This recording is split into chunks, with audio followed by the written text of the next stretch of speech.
Hello, everyone. Welcome back to another deep dive into one of the most perplexing and haunting true crime cases in modern American history. I know many of you listen while falling asleep, letting these stories wash over you in the darkness of your room. Before you drift off tonight, leave a comment telling me where you're watching from, and don't forget to like and subscribe. Your support means everything to this channel and helps me bring you more of these carefully researched cases. Now let's get comfortable, adjust your pillows, relax your shoulders, and dive into tonight's case, a story that begins in the heart of our nation's capital, in a beautiful Victorian home on a quiet street, where friendship, trust, and the safety of a guest room would all be shattered in a single inexplicable night. August 2, 2006, started like any other summer evening in Washington, D.C. The air was thick and humid, typical for the nation's capital in the height of summer. The streets of DuPont Circle, one of the city's most vibrant and historic neighborhoods, were alive with people enjoying dinner at outdoor cafes, walking their dogs, or simply escaping the confines of their air-conditioned apartments for a breath of whatever fresh air the city could offer. It was a Wednesday, the middle of the work week, and most people were thinking about the routine that lay ahead. Another day at the office, another commute, another normal rotation of life in the bustling city. On Swan Street, a picturesque row of elegant townhouses lined with trees and classic DC architecture, one home stood particularly distinguished. Number 59 was a three-story Victorian townhouse, meticulously renovated with high ceilings, hardwood floors, and the kind of architectural details that spoke to both history and careful investment. The home belonged to Joseph Price and Victor Zaborski, a couple who had shared their lives together for years, and their housemate, Dylan Ward. The three men lived what appeared to be a comfortable, professional life in one of Washington's most desirable neighborhoods. That same evening, about 2 miles away in the suburb of Oakton, Virginia, Robert I was preparing for an unusual overnight stay in the city. Robert, known to everyone as a gentle, kind man with an infectious smile, was 32 years old and worked as general counsel for Radio Free Asia, an important government-funded news organization. He had built a respectable career, was happily married to his college sweetheart, and was known among his friends and colleagues as someone utterly reliable, trustworthy, and good-natured. There was nothing complicated about Robert Wone. He was simply a genuinely decent human being, the kind of person everyone liked and nobody had a bad word to say about. Robert had a late work obligation that evening, some networking event or professional function that would run past the normal hours. Rather than make the long commute back to Oak late at night, he made a simple, logical decision that countless people make every day in every city around the world. He contacted his old college friend Joseph Price and asked if he could crash at his place in the city for the night. It was a small favor between friends, the kind of casual arrangement that required no elaborate planning. Joe said yes without hesitation. After all, they had been friends since their days at the College of William and Mary, where they had lived in the same dormitory and formed a friendship that had lasted more than a decade. Robert sent a brief email to his wife Catherine, letting her know he'd be staying at Joe's place and would see her the next day. There was no concern in that email, no worry, no premonition of anything unusual. It was purely practical communication between spouses who trusted each other completely. Catherine thought nothing of it. She knew Joe. She knew Robert's judgment. Everything seemed perfectly normal, perfectly safe. Robert arrived at 1509 Swan Street sometime around 1:30 that evening. He had with him a small overnight bag, probably containing just the basics, a change of clothes for work the next day, toiletries, maybe a book or some papers. He was wearing casual clothes comfortable for a warm summer night. The townhouse door opened, and Joe Price welcomed his old friend inside with warmth and hospitality. Victor Zaborski, Joe's partner, was home as well, along with Dylan Ward, the third person living in the house. Robert had met them before during previous social gatherings. They were all part of Joe's life, and by extension connected to Robert through that friendship. The interior of the house was impressive, tastefully decorated with art and furniture that reflected both style and substance. The living areas were on the main floor, with bedrooms on the upper levels. Joe showed Robert to the second floor guest room where he would be sleeping. It was a comfortable space with a bed nightstand and the quiet privacy that a guest would expect. Everything about the evening was cordial, unremarkable, ordinary in every sense of the word. The men chatted briefly. There might have been offers of a drink or a snack, the kind of hospitality extended to a guest, but Robert was tired from his long day and his evening event. He likely expressed his desire to get some rest, to be fresh for work the following morning. The conversation wound down naturally, and at some point, perhaps around 11 p.m. or shortly after, Robert retired to the guest room. He changed into the clothes he would sleep in, likely shorts and a t-shirt based on what would later be discovered. He may have checked his phone one last time, set an alarm for the morning, and settled into the bed in that quiet second-floor room. Joe Price, Victor Zaborski, and Dylan Ward remained awake elsewhere in the house. The exact details of what they were doing would later become the subject of intense scrutiny, but at that moment, nothing seemed out of the ordinary to the outside world. The night was settling in. Swan Street was quiet. Most neighbors had already gone to bed or were winding down their own evenings. The sounds of the city at night, distant traffic, the occasional voice, the ambient hum of urban life, created a familiar background that no one paid particular attention to. Robert I, lying in that guest bed, had no reason to feel anything but safe. He was in the home of a trusted friend, in a good neighborhood, surrounded by people he knew. His wife knew where he was. He had work in the morning and a normal life waiting for him just hours away. If he thought about anything at all as he drifted toward sleep, it was probably mundane, tomorrow's schedule, projects at work, plans with Catherine for the weekend. There was no reason for fear, no cause for alarm, no warning of what was about to happen. But somewhere in that house, in those late night hours, something went catastrophically, horrifically wrong. At 11:49 p.m., a desperate 911 call shattered the silence of Swan Street. The call came from inside 59 and the voice on the line was frantic, frightened, speaking rapidly with an edge of panic that immediately captured the attention of the emergency dispatcher. It was Victor Zaborski making the call, and his words tumbled out in a rush of fear and confusion. "There's been an intruder," he said, his voice tight with urgency. "Our friend has been stabbed. Please send help immediately. Please hurry." The dispatcher, trained to extract crucial information quickly, began asking standard questions. Where exactly was the victim? Was the intruder still in the house? Victor's responses painted a chaotic picture. Someone had broken into the home. Their friend Robert had been attacked. He was bleeding. They didn't know if the intruder was still there. Everything had happened so fast. The dispatcher worked to keep Victor focused while simultaneously sending police and emergency medical services to the address. She instructed him to check if Robert was breathing, to stay on the line, to provide whatever assistance he could until help arrived. The call lasted several minutes, each second feeling stretched and endless as the reality of the situation crystallized through the phone line. Someone was hurt, someone was possibly dying, and somewhere in or near that Victorian townhouse, there might be a violent intruder. Within minutes, the first police officers arrived at 1509 Swan Street, their patrol cars pulling up with lights flashing but sirens off to avoid alerting any potential suspect who might still be nearby. They approached the townhouse with weapons drawn, unsure of what they were walking into. Officer David DeWitt was among the first on scene, and he entered the home with his partner, announcing their presence loudly, identifying themselves as police. What they found inside would haunt them for years to come. Robert I was lying on his back on the bed in the second-floor guest room, positioned almost perfectly straight as if he had been carefully arranged. He was wearing shorts and a t-shirt. There were 3 stab wounds visible on his torso, precise and devastating. Blood had soaked into the white bedding beneath him, creating stark, terrible contrast. But here was the first of many strange details that would define this case. There wasn't as much blood as there should have been. For someone who had been stabbed 3 times, the scene was oddly restrained, almost surgically clean in a way that made no sense for a violent attack. Robert's eyes were half open, staring at nothing. His skin was already taking on the pallor of death.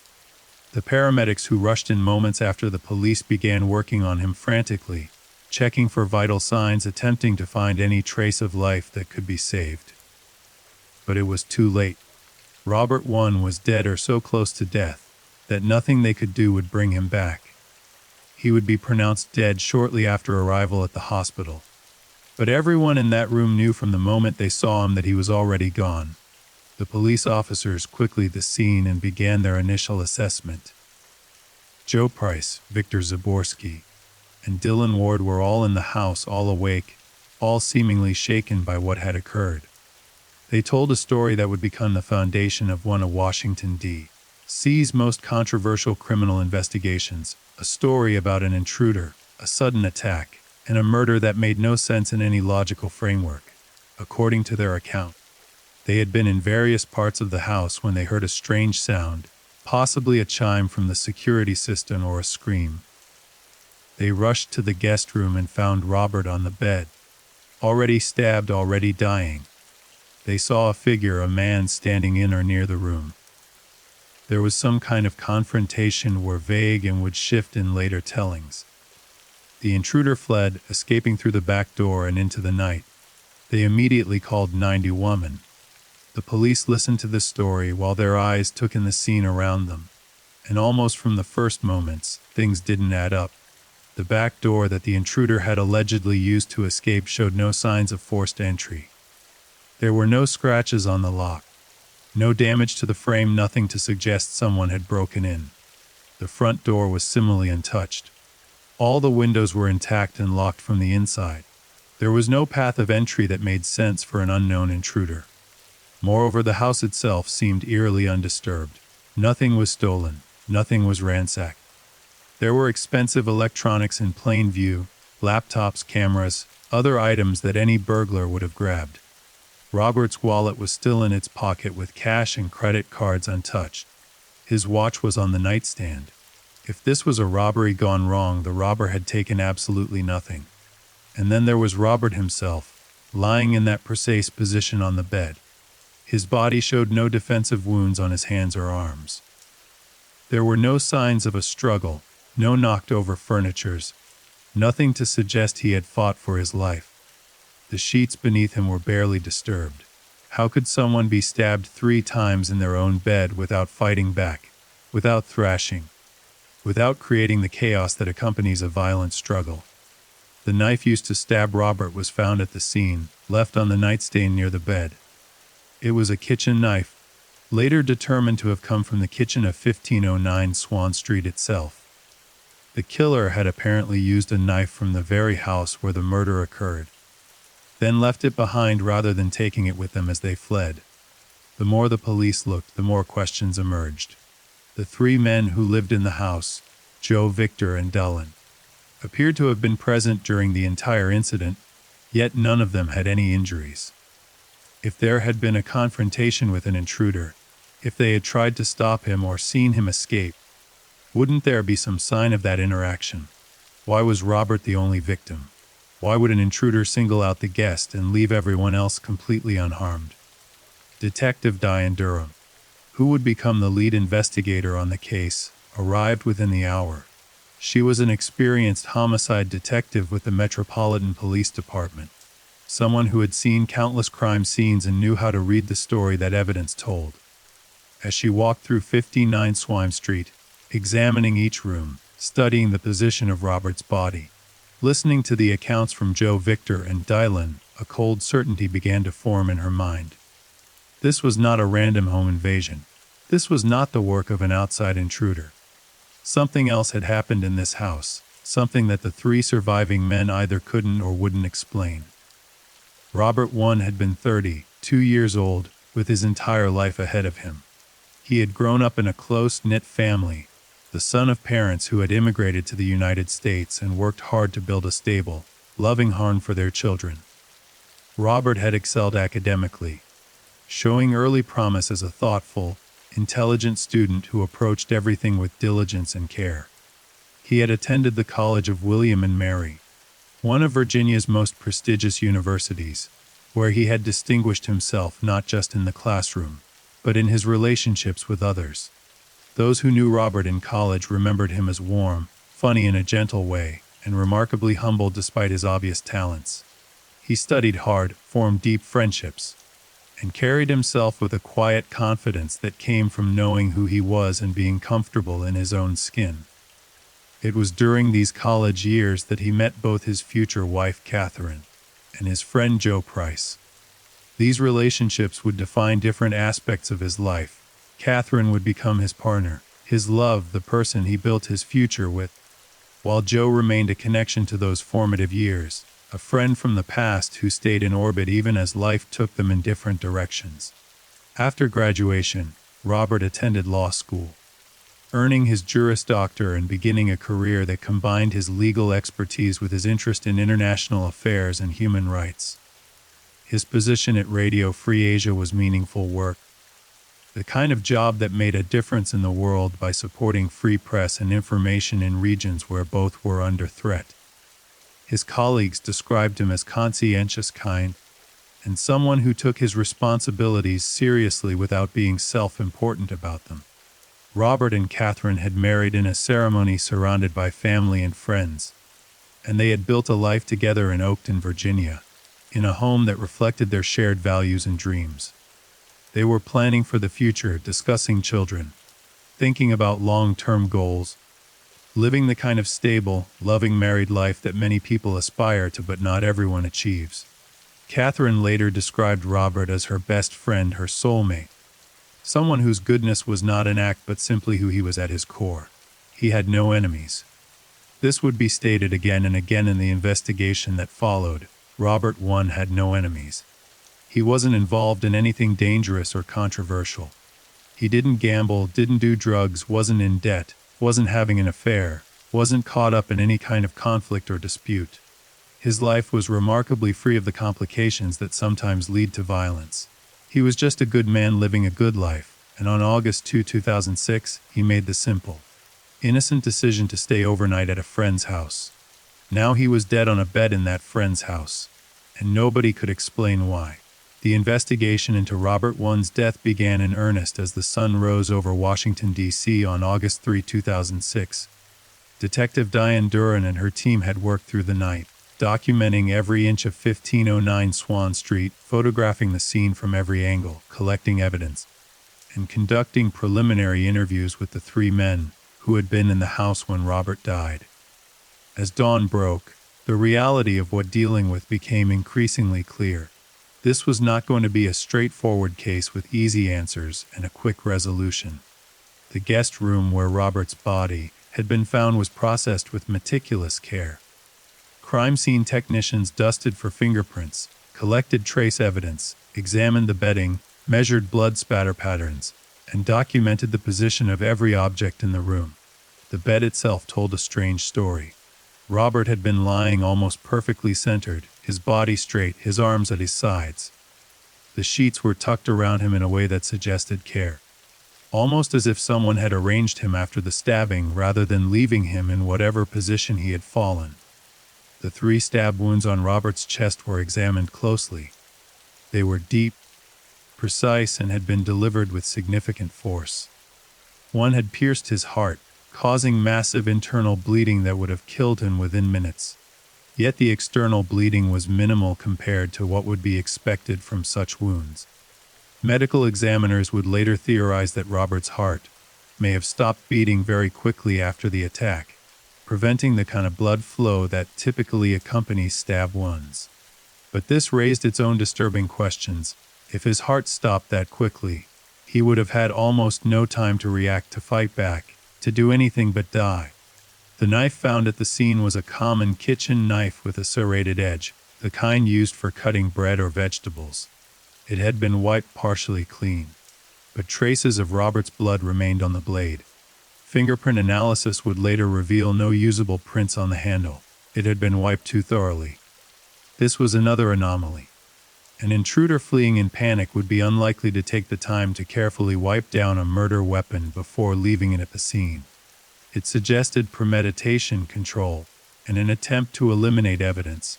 The back door, which the 3 residents claimed the intruder had used to enter and exit, was examined extensively. The lock showed no signs of tampering. The door frame was intact. There were no tool marks, no scratches, no indication that anyone had forced their way in. The door could be opened from the inside without a key, which would explain how someone could exit, but it didn't explain how they had entered in the first place. Joe Price and his housemates maintained that they had locked all the doors before going to bed, as they always did. So how had an intruder gotten in? The crime scene team expanded their search to the exterior of the property. They examined the small backyard, the alley behind the house, the neighboring properties. They looked for footprints, for disturbed soil, for any physical evidence that someone had fled through the back. They found nothing. No footprints in the small garden beds near the back door. No disturbed mulch, no broken branches on the shrubs. The alley behind the house was paved, offering no opportunity for footprints. But there also were no witnesses who had seen anyone running through the area late that night. The interior of the house was equally puzzling. If there had been an intruder who confronted 3 adult men before fleeing, where was the evidence of that confrontation? The living area showed no signs of struggle. Nothing was knocked over. Nothing was broken, nothing was out of place. The house was remarkably tidy, almost eerily so for a home where a violent murder had just occurred. Even the guest room, the site of the actual killing, was strangely organized. Robert's overnight bag was neatly placed near the closet. His clothes from earlier in the evening were folded on a chair. His shoes were aligned next to the bed. Everything spoke to order, not chaos. Detective Durham knew from experience that crime scenes tell stories, and this scene was telling her something that contradicted the narrative she had been given. She had investigated home invasions before. They were messy, chaotic, destructive events. Intruders ransacked homes looking for valuables. They broke things, scattered belongings, created disorder. When confronted by residents, there were struggles, often injuries on both sides, overturned furniture, broken lamps, all the physical evidence of human beings fighting for their lives or their property. None of that existed here. The 3 men, Joe Price, Victor Zaborski, and Dylan Ward, were brought to the police station for formal interviews. They were not under arrest at this point, but they were the only witnesses to whatever had happened, and the police needed detailed statements from each of them. The interviews began in separate rooms, a standard procedure designed to prevent witnesses from coordinating their stories and to identify any inconsistencies in their accounts. Joe Price was 40 years old, a successful attorney who worked as a partner at a well-regarded D.C. law firm. He was articulate, composed, and clearly intelligent. Someone who understood the legal system from the inside and knew how investigations worked. When questioned about the events of that night, he maintained the story he had given at the scene. He had been in the house with Victor and Dylan. They had heard a sound. He described it as possibly a scream or a chime from their security system.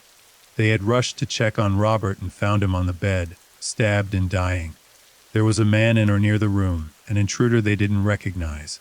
The man fled, and they called 911 immediately. Detective Durham pressed for details. What exactly did this intruder look like? Joe's description was vague: an Asian male, average height, wearing dark clothing. Had Joe tried to stop him? No. Everything happened too fast, and they were in shock at seeing Robert injured. Which door did the intruder use to escape? The back door. Did Joe see him actually exit through that door? The details became fuzzy here. Joe thought so, but it all happened in a blur of confusion and fear. What had Joe been doing the hours before the incident? He had been working on his laptop in the third-floor bedroom he shared with Victor. Robert had gone to bed around 11 or shortly after. Joe had stayed up a bit longer, finishing some work. When did Joe first realize something was wrong? When he heard the sound, the chime or scream, he wasn't certain which. Why had Robert been staying over? Because he had a late event in the city and didn't want to drive home to Oakton. How well did Joe know Robert? They had been friends since college, though they didn't see each other frequently anymore. Maybe a few times a year at most.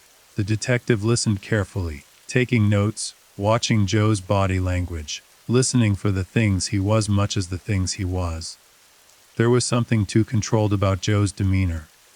Something that didn't quite match the emotional devastation one. would expect from someone whose old friend had just been murdered in his guest room.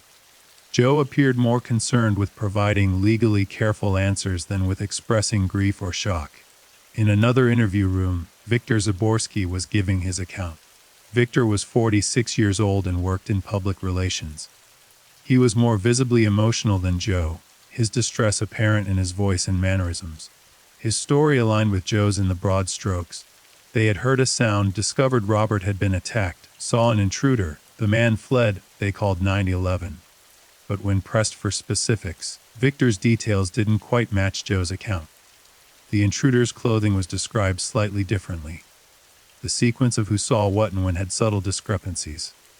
These weren't major contradictions, but they were the kinds of small differences that suggested either unreliable memory under stress or stories that hadn't been perfectly coordinated. Victor was particularly insistent about the 911 call.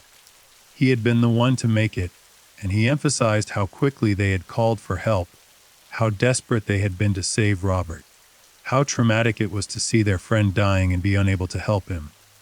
The detectives noted this emphasis. People telling the truth don't usually need to repeatedly stress how quickly they called for help. It's simply what anyone would do.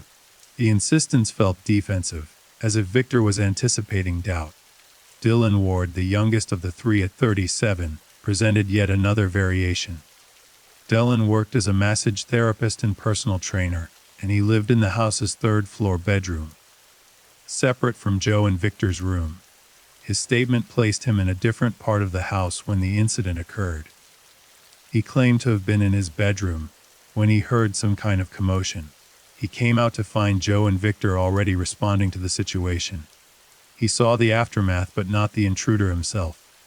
Or his account of seeing the intruder was less definite than the other two men's accounts, creating another small inconsistency. Dylan's relationship to the other two men would later become a subject of intense scrutiny. He was not simply a tenant or a roommate in the conventional sense. His presence in the house, the nature of his relationships with Joe and Victor, the specific dynamics of their living arrangement, all of this would take on significance as the investigation deepened. But in these initial interviews, Dylan presented himself as someone who had been peripheral to the main events, almost a bystander in his own home. As the interviews progressed, Detective Durham began to notice a pattern. All three men were providing accounts that sounded rehearsed, not in an obvious way, but in the careful manner of people who had thought very hard about their words. There was a lack of the kind of raw, unfiltered emotion and confused detail that typically characterizes witness statements given in the immediate aftermath of trauma. People who have just experienced something horrifying usually can't tell a straight, linear story. They jump around, forget details, remember things out of order, contradict themselves as their mind tries to process what happened. These three men were too organized, too consistent in their core narrative despite the small discrepancies in details. The detective also noticed what was missing from their statements. None of them expressed curiosity about who the intruder might have been, or why Robert had been targeted. None of them offered theories or speculation about motive. They seemed strangely incurious about the very questions that would torment anyone whose home had been invaded and whose guest had been murdered. It was as if they had already accepted that this was a random, senseless act that could never be explained or understood, an attitude that seemed at odds with the intelligence and professional backgrounds of all three men. By midday on August 3, the medical examiner had begun the autopsy on Robert One's body. The examination would provide crucial information about how he had died and potentially offer clues about who had killed him. Dr. Mary Crandall, the assistant medical examiner assigned to the case, approached the autopsy with the thoroughness that such a mysterious death demanded. Every wound was measured, photographed, and analyzed. Tissue samples were collected. Toxicology tests were ordered. The medical examiner's office understood that this autopsy might be the key to understanding what had really happened in that townhouse. The 3 stab wounds were examined in detail. The first wound had entered Robert's chest between the ribs, penetrating the pericardium, the sac surrounding the heart, and nicking the right ventricle. This wound alone would have been fatal within minutes. The second wound had entered slightly higher, also penetrating deeply into the chest cavity. The third wound was in his abdomen. All three had been delivered with significant force, driven by someone who either knew what they were doing or had struck with enough violence to ensure death. The angle and trajectory of the wounds suggested that Robert had been lying down when he was stabbed. The killer had likely been standing or kneeling beside the bed, striking downward into Robert's torso. This matched the position in which the body had been found, but it raised the disturbing question of how Robert had remained so still during the attack. There were no defensive wounds on his hands or forearms, the cuts and bruises that appear when someone tries to ward off a knife attack. His fingernails were clean, with no skin or fibers underneath that would suggest he had scratched or grabbed at his attacker. The toxicology results, which would take several weeks to complete, would later reveal traces of sedatives in Robert's system. This was a crucial finding. Robert had not been a regular user of sedatives or sleep medications. His wife, Catherine, would later confirm that he didn't take sleeping pills and hadn't taken any medication before leaving for Joe's house that evening.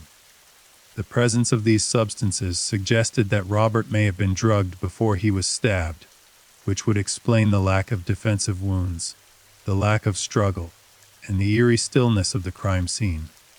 If Robert had been unconscious or heavily sedated, he would have been unable to fight back, unable to disturb the sheets, unable to do anything but lie there as someone drove a knife into his chest.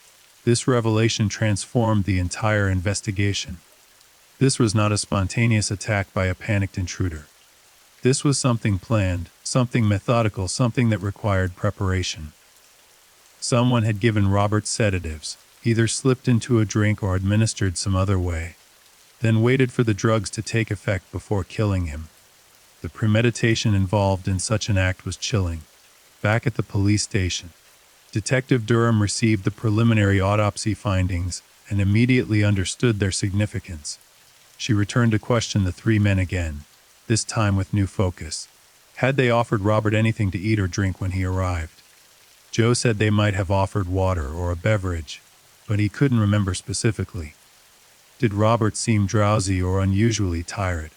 They said he had seemed normal, just ready for bed after a long day. Did any of them have access to sedatives or sleep medications?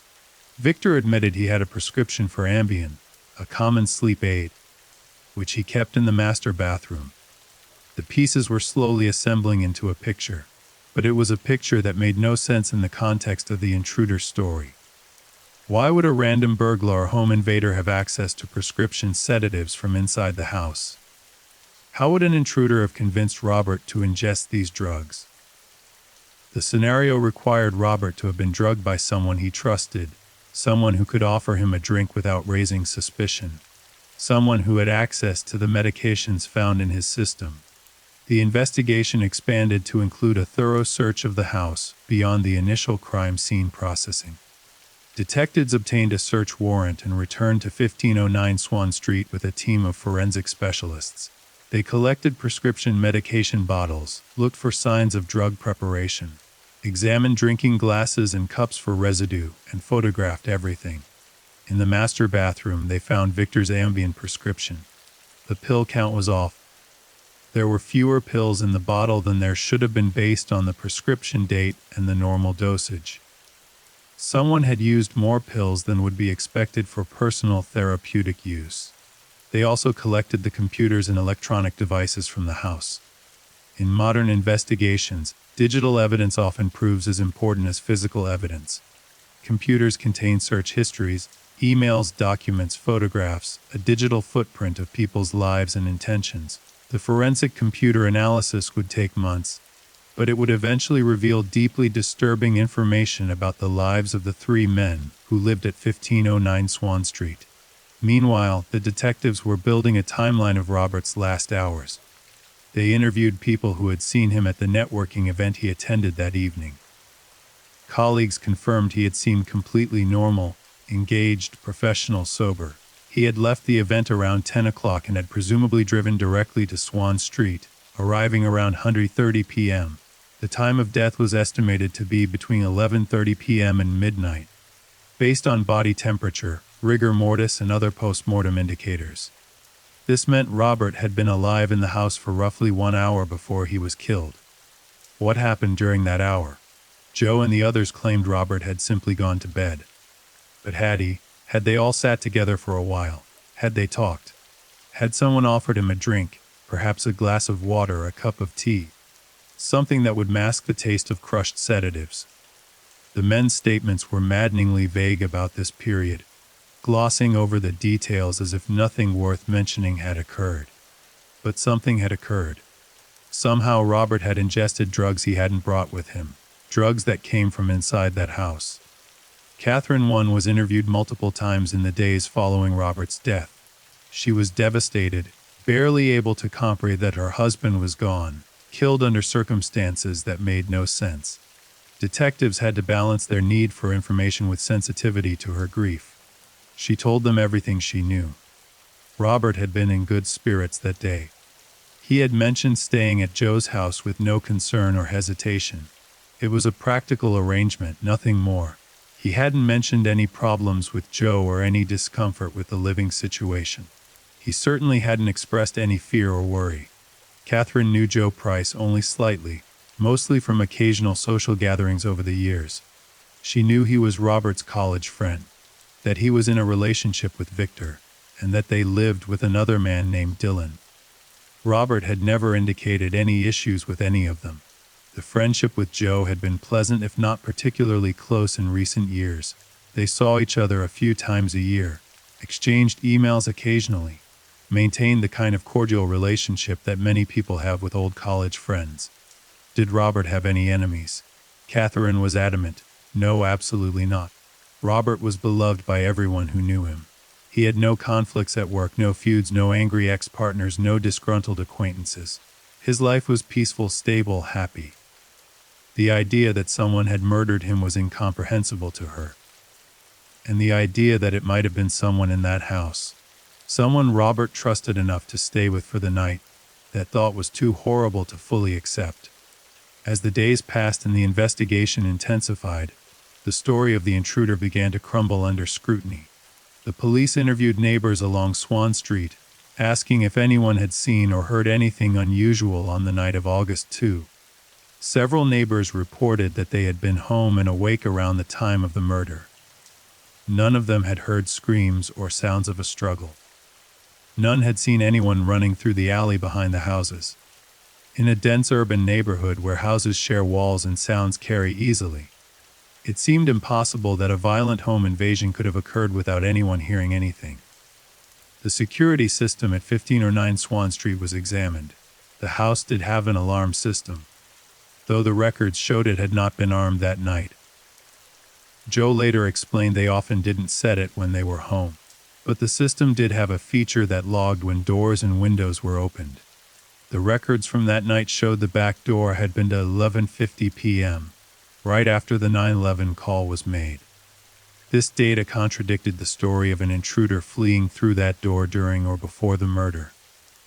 If the door had been opened by a fleeing intruder, it would have registered earlier. The timing suggested the door had been opened by one of the residents after Robert was already dead, possibly to stage evidence of an intruder's escape route. This was damning evidence, but it was also circumstantial. It suggested deception but didn't prove murder. Detective Durham knew she needed more. She needed to understand motive. Why would Joe Price, Victor Zaborski, and Dylan Ward want Robert I dead? What possible reason could they have to murder a guest in their home? Someone who posed no threat to them. Someone who was simply staying overnight as a favor. The answer to that question would come from the digital evidence, from the computers and devices seized from the house. Forensic analysts working on those devices began to uncover a hidden world, a secret life that existed behind the respectable facade of 1509 Swan Street. What they found was disturbing, shocking, and would forever change the trajectory of the investigation. On Joe Price's computer, investigators found extensive evidence of interest in extreme sexual activities. There were images, videos, and documents that depicted bondage, sadomasochism, non-consensual scenarios, and activities that went far beyond conventional adult content. The searches in his browser history revealed fascination with themes of domination, submission, drugging, and incapacitation. There were visits to websites devoted to extreme fetish content, forums discussing techniques for rendering partners unconscious, and stories fiction, presumably, about non-consensual sexual encounters. This discovery was deeply troubling. It suggested that someone in that house had sexual interests that aligned disturbingly well with what appeared to have happened to Robert. Drugging someone into unconsciousness and then engaging in activities without their consent. The investigators had a possibility that was as horrifying as it was difficult to prove. Had Robert I been sexually assaulted before he was murdered? The medical examiner re-examined Robert's body with this new angle in mind. The initial autopsy had focused primarily on the stab wounds and cause of death. Now, a more detailed examination was conducted looking for any evidence of sexual assault. This examination revealed findings that were both subtle and significant. There was evidence of recent rectal trauma that had not been noted in the initial examination, minor injuries consistent with forcible penetration. Swabs taken from Robert's body were tested for the presence of semen or other biological material, but the results were inconclusive, possibly because the body had been cleaned before or after death. The evidence was mounting, but each piece raised more questions than it answered. If Robert had been sexually assaulted, who had done it? Was it one person or multiple people? Had this been the motive all along, to drug and assault him, and then kill him to cover up the crime? Or had something gone wrong during an assault, leading to Robert's death in a panic to silence him? The three men at the center of the investigation maintained their complete innocence. Through their attorneys, and all three had quickly lawyered up with prominent criminal defense counsel, they continued to insist that an unknown intruder had killed Robert I. They denied any knowledge of sexual assault. They denied drugging him. They denied having any reason to harm him. They painted themselves as victims almost as much as Robert, victims of a terrible crime that had occurred in their home, victims of an investigation that was unfairly targeting them, because the police couldn't find the real killer, but the police were convinced they had found the real killers. The problem was proving it. The investigation into Robert I's murder was now focused entirely on the three men who had been in the house that night. Detective Durham and her team had effectively ruled out the intruder theory as implausible. Every piece of evidence pointed inward, toward the residents of 1509 Swan Street rather than outward toward some phantom stranger. But proving that Joe Price, Victor Zaborski, and Dylan Ward were responsible for Robert's death would require building a case strong enough to overcome the natural skepticism of a jury, and the aggressive defense that high-priced attorneys would mount. The computer forensics continued to yield disturbing discoveries. On Dylan Ward's computer, investigators found similar content to what had been discovered on Joe's machine. Images and videos depicting extreme bondage, scenarios involving unconscious or drug participants, and extensive searches related to sadomasochistic practices. The overlap in content between the two men's computers suggested shared interests, possibly shared activities. The nature of the three's living arrangement came under closer scrutiny. Joe Price and Victor Zaborski were domestic partners, essentially married, though this was before same-sex marriage was legal in Washington, D.C. They had been together for years and shared the master bedroom on the third floor. Dylan Ward occupied another bedroom on the same floor. On the surface, this appeared to be a simple arrangement where a couple had taken in a housemate to help with expenses. But the evidence suggested something more complex and troubling. Investigators discovered that the relationship between the three men was not merely that of domestic partners and a tenant. There were indications of a more involved arrangement, possibly a sexual relationship that included all three men. Email exchanges, chat logs, and other digital communications hinted at activities and dynamics that went beyond conventional household interactions. The exact nature of their relationship would remain somewhat murky, obscured by the men's refusal to discuss it openly, but it was clear that 1509 Swan Street was not a typical household. The question became, had Robert known about any of this? When Joe invited his old college friend to stay the night, had Robert understood the nature of the household he was entering? Or had he assumed he was simply crashing at his old friend's place, unaware of the undercurrents that existed within those walls? Everyone who knew Robert insisted he would have had no knowledge of such activities and would never have willingly participated in anything of that nature. Robert was described consistently as conservative in his personal life, traditional in his values, devoted to his wife.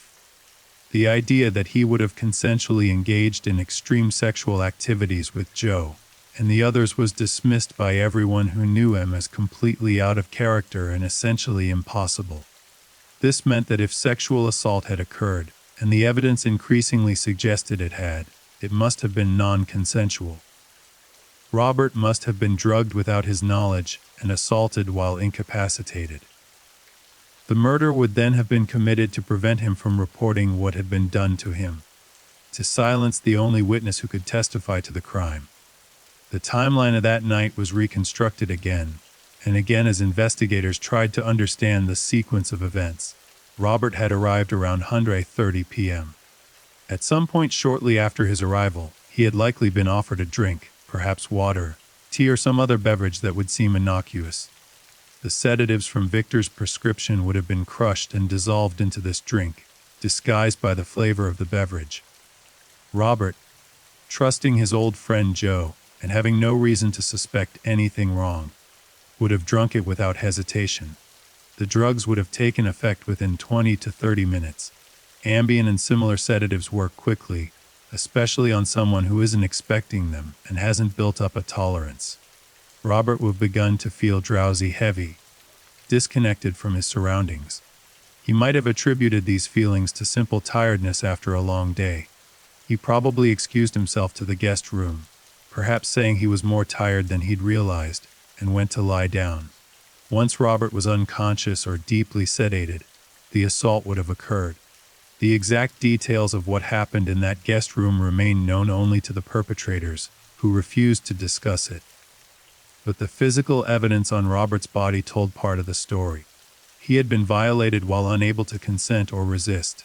This violation was the core crime, the act that set everything else in motion. What happened next was the subject of much speculation. Had Robert begun to wake up during or after the assault? Had he shown signs of regaining consciousness, of becoming aware of what had been done to him? Or had the perpetrators simply decided that the risk of Robert remembering anything, even in fragments, was too great to take? Whatever the trigger, a decision was made to ensure Robert's permanent silence. The knife was retrieved from the kitchen, a deliberate choice of weapon from within the house, rather than something brought from outside.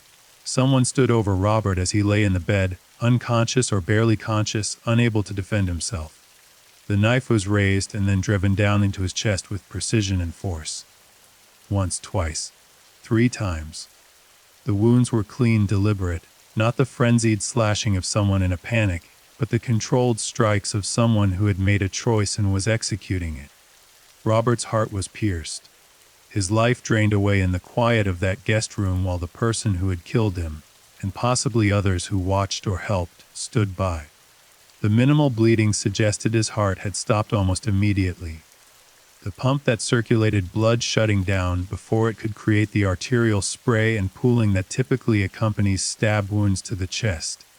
He died without being able to speak, without being able to fight, without being able to understand why someone he trusted had done this to him. After the murder, the scene was staged. The killer or killers took time to arrange Robert's body, to position him neatly on the bed, to straighten the covers, to create an appearance of order rather than chaos. The knife was wiped partially clean and placed on the nightstand. Robert's belongings were arranged neatly. The room was made to look peaceful, almost serene, except for the terrible fact of the dead man lying in the center of it. Then came the creation of the intruder story. The back door was open, the 11's open. 50 p.m. door alarm that contradicted the timeline they would tell police. Someone may have gone outside briefly to obscure any evidence, to make it seem as though someone had fled. The 3 men coordinated their story, probably in hurried, anxious conversation somewhere in the house.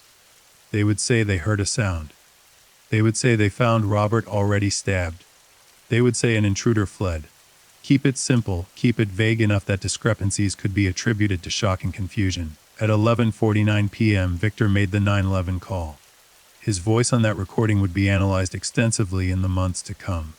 Was it genuine panic or was it performed panic? Or those real tears or manufactured emotion? Voice stress analysis proved inconclusive, but many who listened to the call heard something artificial in it. Something that sounded like someone trying to sound distressed rather than someone who actually was distressed.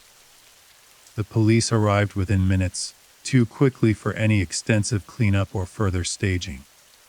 What the officers found was a scene that had been partially prepared for their arrival, but not perfected. The contradictions were there for anyone looking closely enough to see them. The lack of forced entry, the missing blood evidence, the too neat arrangement of the room, the absence of theft, the precise positioning of the body, the wiped knife.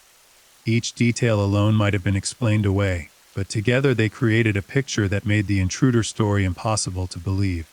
As spring turned to summer in 2007, nearly a year after Robert's death, the investigation was ongoing but stalled. The police had their suspects and their theory, but building a prosecutable murder case required more than suspicion and circumstantial evidence. They needed something definitive, something that could survive the scrutiny of a trial and convince 12 jurors beyond a reasonable doubt. The pressure on the three men was intense. They were under constant surveillance. Their movements were tracked. Their communications were monitored where legally possible. The police were hoping one of them would crack, would confide in someone, would make a mistake that would give investigators the break they needed. But Joe, Victor, and Dylan maintained their unified front. They stuck to their story. They refused to speak to police without their attorneys present. They gave no interviews to the media despite intense interest in the case. The case had attracted significant media attention from the beginning. A young attorney murdered in an upscale D.C. neighborhood. A mysterious intruder who left no evidence. 3 residents whose stories didn't add up. It had all the elements that captivate the public imagination. Local news covered every development. True crime bloggers dissected every detail. The Washington Post ran extensive articles examining the evidence and the investigation's progress. The media attention brought both benefits and challenges to the investigation. On one hand, it kept pressure on the suspects and ensured the case remained a priority for the police department. On the other hand, it meant every move the investigators made was scrutinized publicly. Every piece of evidence debated in the court of public opinion before it ever reached a real courtroom. Defense attorneys used the media coverage to claim their clients were being railroaded by a police department desperate to close an embarrassing case. Catherine One became an inadvertent public figure through her loss. She gave limited interviews, always maintaining dignity even in her grief. She spoke about Robert, about the man he had been, about the life they had planned together that would never happen now. She expressed faith in the investigation and hoped that justice would eventually be served. But privately, she struggled with questions that had no good answers. What had happened to her husband in that house? Had he suffered? Had he known what was happening to him? The uncertainty was its own form of torture. Robert's family, his parents, his siblings, were equally devastated. They had raised a son who had done everything right, who had been kind and good and successful, only to lose him to senseless violence in circumstances that made no rational sense. They attended every court hearing, every procedural step in the case, their presence a silent reminder of the human cost of whatever had happened that night. The legal process ground forward slowly. In 2008, nearly 2 years after Robert's death, the United States Attorney's Office for the District of Columbia made a decision. They would not charge Joe Price, Victor Zaborski, and Dylan Ward with murder. The evidence, while suspicious and suggestive, was deemed insufficient to prove beyond a reasonable doubt that any specific individual had killed Robert One. Without direct physical evidence, DNA linking one of them to the murder weapon, blood evidence placing them at the scene at the moment of death, witnesses to the actual killing, a murder conviction was unlikely. However, the prosecutors believed they could prove a different crime: obstruction of justice. The evidence that the 3 men had conspired to cover up what really happened, to fabricate the intruder's story, and to tamper with evidence was stronger than the evidence of who had actually wielded the knife. In August 2008, a grand jury returned indictments against all three men, charging them with conspiracy to obstruct justice, obstruction of justice, and tampering with evidence. The indictment laid out the government's theory. It alleged that the three men had participated in a cover-up, that they had cleaned the crime scene, removed evidence, fabricated the intruder's story, and lied to investigators. The indictment carefully avoided accusing any specific person of the actual murder, instead focusing on the actions all three had allegedly taken after Robert was killed to prevent the truth from being discovered. This was a compromise born of evidentiary limitations, and it satisfied no one. Catherine won and Robert's family wanted murder charges. They wanted whoever had killed Robert to face the full weight of justice for taking his life. Conspiracy and obstruction charges felt inadequate, like settling for punishing the cover-up while the underlying crime went unprosecuted. But prosecutors argued it was the best they could do with the evidence available. A failed murder prosecution would mean the defendants could never be tried again for the same crime, due to double jeopardy protections. Better to secure convictions on lesser charges than to risk losing everything on charges they couldn't prove. The three defendants pleaded not guilty. Their legal team immediately went on the offensive, filing motions to dismiss the charges, arguing that the indictment was defective, and challenging virtually every aspect of the prosecution's case. The legal maneuvering would continue for months as both sides prepared for trial. In the meantime, the investigation into what had actually happened continued. Detectives interviewed witnesses, re-examined evidence, and searched for anything they might have missed. The medical evidence was reviewed again and again by different experts, each trying to extract new information from Robert's body about his final hours. The toxicology reports were scrutinized. The autopsy photos were analyzed. Every physical detail was studied in the hope that something, somewhere, would provide the definitive proof needed to bring murder charges. One particularly disturbing discovery came from a more detailed analysis of the crime scene photos. Investigators noticed what appeared to be marks on Robert's wrists and ankles that had been dismissed initially as artifacts of lividity or post-mortem changes. Closer examination suggested they might have been restraint marks, indications that Robert had been bound at some point before or during his death. If true, this would mean he had been tied down, rendering him even more helpless than drugs alone would have made him. The implications were horrifying, suggesting a level of premeditation and control that made the crime even more calculated. However, like so much else in this case, the evidence was ambiguous. Medical examiners disagreed about whether the marks were definite restraint injuries or could be explained by other factors. Defense experts would certainly challenge any such interpretation. What looked like proof to some looked like speculation to others. The physical evidence, which should have been the clearest witness to what happened, remained frustratingly unclear. The psychological profiles of the three defendants were examined by investigators and prosecution consultants. Joe Price emerged as the likely dominant personality in the household. He was successful, intelligent, controlling, and used to getting what he wanted. His legal expertise would have made him acutely aware of what evidence could be used against them, and how to minimize their exposure. If there was a leader in any conspiracy, it was almost certainly Joe. Victor Zaborski appeared more passive. Someone who might have gone along with decisions made by Joe rather than initiating them himself. His emotional displays, his visible distress, could have been genuine remorse over what had happened, even if he wasn't willing to tell the truth about it. Or they could have been performances designed to establish him as a sympathetic figure.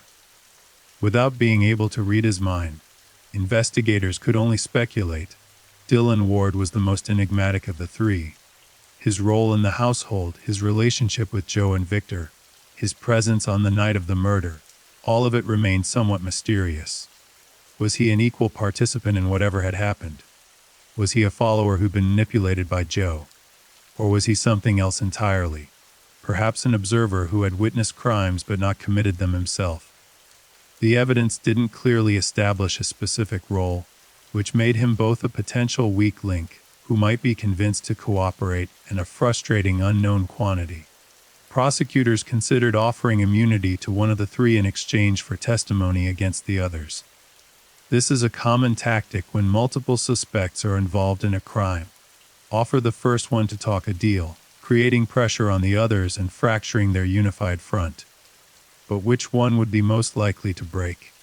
And could they trust that person's testimony, knowing they had participated in whatever happened and had every reason to minimize their own role while exaggerating the guilt of others?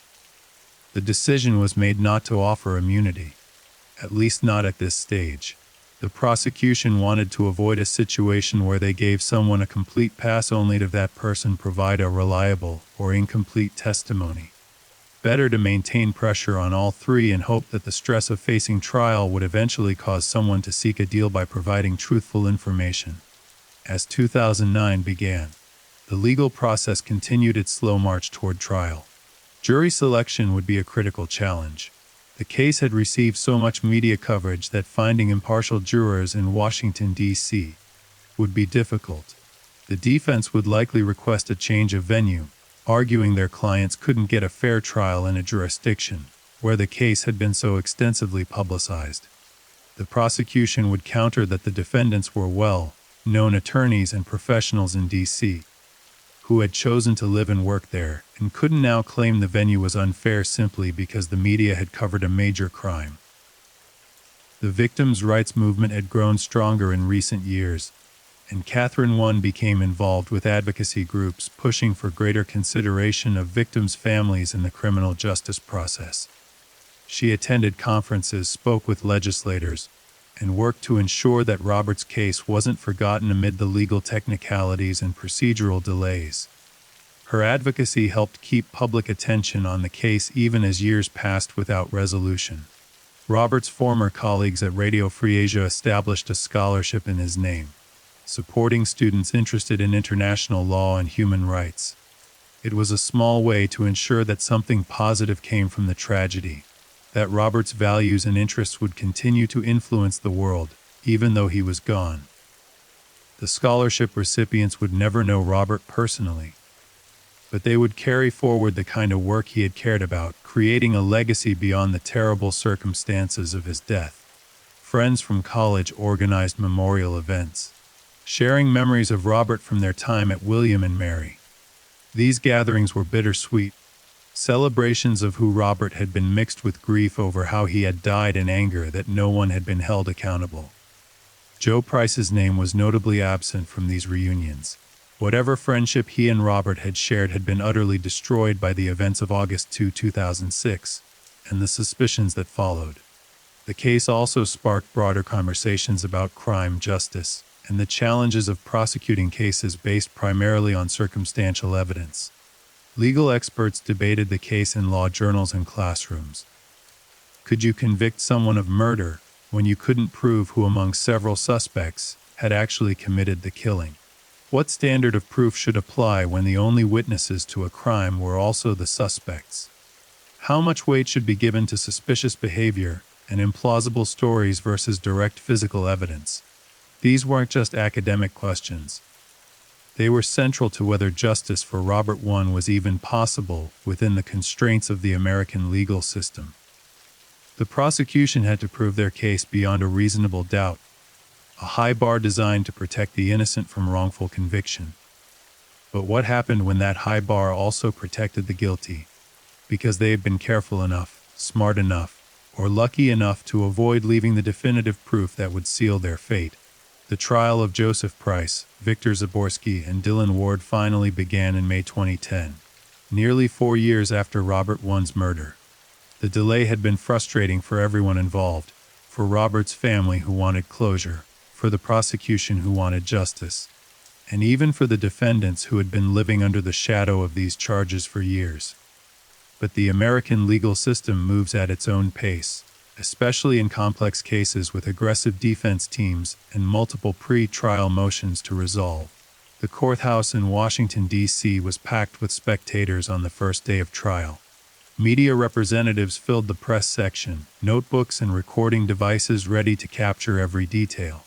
Catherine once sat in the front row on the prosecution side, her face composed but her eyes reflecting the years of grief and frustration she had endured. Robert's parents and siblings surrounded her, a family united in their quest to understand what had happened to their beloved son and brother.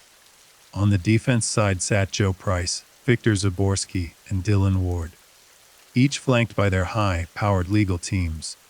They were dressed conservatively in dark suits, projecting an image of respectable professionals wrongly accused. Their expressions were carefully neutral, showing neither arrogance nor fear, just the measured demeanor of people who understood they were fighting for their freedom and their reputations. Judge Lynn Leibovitz presided over the trial. She was known as a fair but firm jurist, someone who would allow both sides to present their cases fully while maintaining strict control over the courtroom. The charges before her were conspiracy to obstruct justice, obstruction of justice, and tampering with evidence.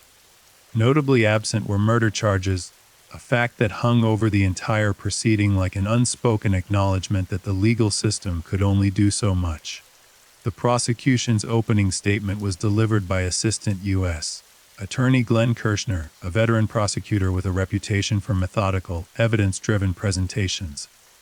He stood before the jury 12 citizens of Washington, D.C., who had been carefully selected through weeks of voir dire, and laid out the government's case. On August 2, 2006, Kirshner began, his voice clear and measured.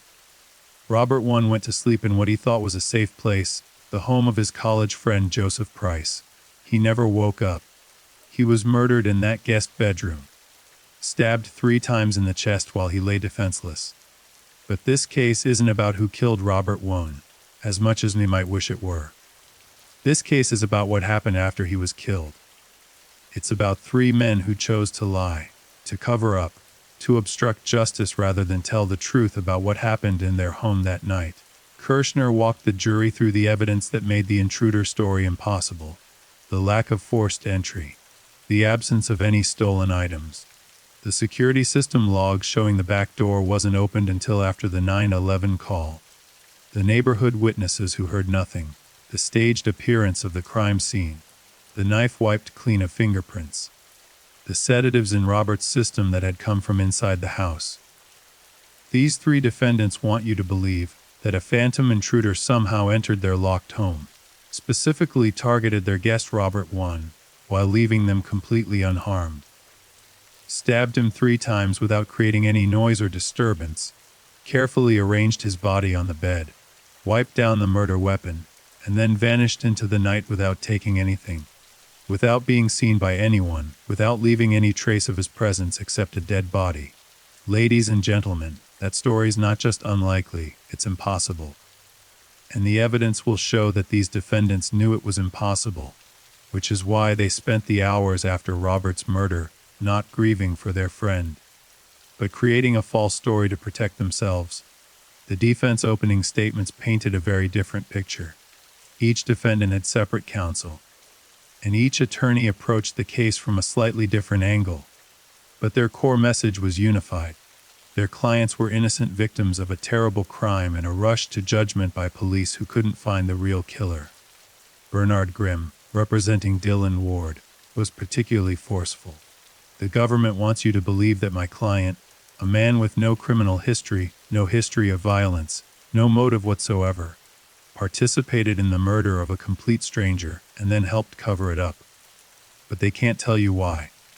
They can't tell you what possible reason Dylan Ward would have to harm Robert I, a man he barely knew, a guest in the house where he lived. They can't tell you because there is no reason.